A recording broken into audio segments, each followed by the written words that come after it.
Let's talk about the heat of a reaction lab. Please follow along while we discuss the reactions that you will be observing. Make sure to fill out the first page of your lab with the information we will discuss. We will use this lab to verify Hess's law, which states that you can calculate the heat or enthalpy of a reaction by adding up the heat of reactions for all the steps involved in the reaction. In order to collect data for this lab, we will make use of a calorimeter made by stacking two styrofoam cups together. The first reaction we will observe in the lab simulates the process of adding solid Drano to your sink. The active ingredient in solid Drano is Li, or sodium hydroxide, NaOH. NaOH dissolves in water to produce sodium ions, Na+, and hydroxide ions, OH-. As you can see from the demonstration, this reaction releases energy in the form of heat. The reaction is exothermic. Therefore, delta H is on the product side of the reaction. The second reaction in the lab simulates adding solid Drano to stomach acid. The acid in your stomach is hydrochloric acid, or HCl. The total balanced equation is written here. Let's write the total ionic equation. Remember, only aqueous substances are broken up into ions. Leave solids and liquids together. In that case, sodium hydroxide, or NaOH, stays together. Stomach acid is dissolved in water, so we might have to break out the ion table. But really? Is that necessary? Hydrogen is in the first group of the periodic table, so we know it forms a +1 ion. And chlorine is a halogen. All halogens form -1 ions. Stomach acid breaks up into one H+ ion and one Cl- ion. Leave water alone since it is in the liquid state. Sodium chloride is AQ, so we must break it into ions. Sodium is in group 1, so a Na+ ion forms, and we already know that chlorine will form a Cl- ion. Now let's eliminate the spectator ions and write the net ionic equation. The only species that appears as both a reactant and a product is Cl-. So the net ionic equation is solid NaOH plus H+ produces liquid water and sodium cations.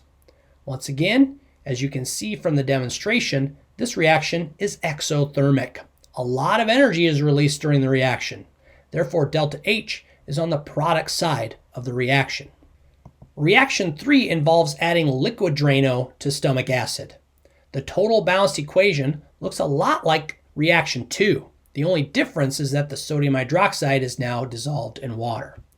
So to write the total ionic equation, we will be breaking up all the species participating in the reaction except water, which is still in liquid form.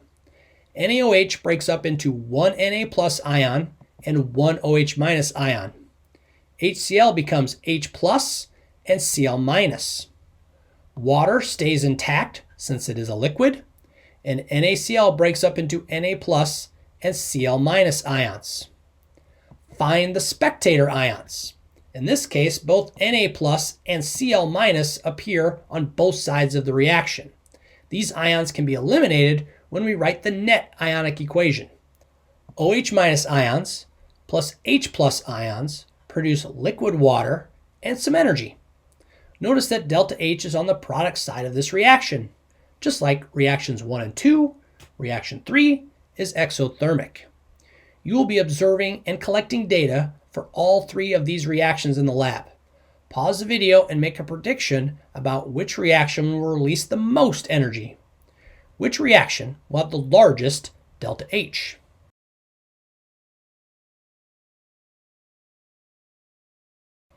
After collecting the data for all 3 reactions, you will need to go back and perform the calculations to determine the delta H value for each reaction. Let's go over how to analyze the data and perform the calculations. In step 5, you measured the mass of the calorimeter and the solution. And in step 1, you measured the mass of just the calorimeter. To get the mass of solution heated, simply subtract these 2 values. You will be taking several temperature measurements using the thermometer. Remember, thermometers can be read to the tens place. make sure your temperature readings go to 1 decimal place. Now, on to the calculations. The heat of reaction has units of kilocalories per mole. So the first thing you need to do is convert the mass of NaOH used to moles of NaOH. Use the mass from step 4 and the molar mass of NaOH to convert grams of NaOH to moles of NaOH. Next, you must determine the heat released by the reaction. To find this value, you will use an equation we have used before. Delta H equals the mass of the solution times specific heat constant times change in temperature. The solution is mostly water, so you can use the specific heat constant of water for this calculation. That is a relief, because the specific heat constant of water is 1 calorie per gram times degrees Celsius. Use the mass of solution heated and change in temperature of solution values from the data table to determine the calories of energy released. Remember, you need kilocalories to determine delta H, so divide this answer by 1,000 to convert from calories to kilocalories. Okay, in question 8, you determine the kilocalories of energy released. In question 7, you determine the moles of NaOH used in the reaction. So all you have to do to determine delta H is take the kilocalories, your answer from question 8, and divide by moles, your answer from question 7. Good work. You have determined delta H for reaction number 1. Repeat the same steps to determine delta H for reaction 2. Use the mass from step 4 and the molar mass of NaOH to convert grams of NaOH to moles of NaOH. Then determine the heat released by the reaction. Since the solution is mostly water, you can use the specific heat constant of water. Remember, the specific heat constant of water is 1 calorie per gram times degrees Celsius. Use the mass of solution heated and change in temperature of solution values from the data table to determine the calories of energy released. You need kilocalories to determine delta H, so divide this answer by 1,000 to convert from calories to kilocalories. Determine delta H for question 9 by taking the kilocalories, your answer from question 8, and dividing by moles, your answer from question 7. Congratulations, you have determined delta H for reaction number 2. Determining the moles of NaOH used for reaction 3 will involve a different calculation. For the reaction, you used 100 milliliters of a 1 molar NaOH solution. Remember, molarity equals moles over liters. So you can use the molarity equation to determine the number of moles. 100 milliliters is 0.1000 liters. Now simply solve this expression for X. Hopefully you can see how easy this calculation is. You use 0.10 moles of NaOH. Next, determine the heat released by the reaction by doing exactly what you did for the previous 2 reactions. The specific heat constant of water is 1 calorie per gram times degrees Celsius. Use the mass of solution heated and change in temperature of solution values from the data table to determine the calories of energy released. Convert from calories to kilocalories by dividing by 1,000. Finally, calculate delta H for the reaction by taking the kilocalories, your answer from question 7, and dividing by moles, your answer from question 6. You have done it. You have determined the delta H for reaction number 3.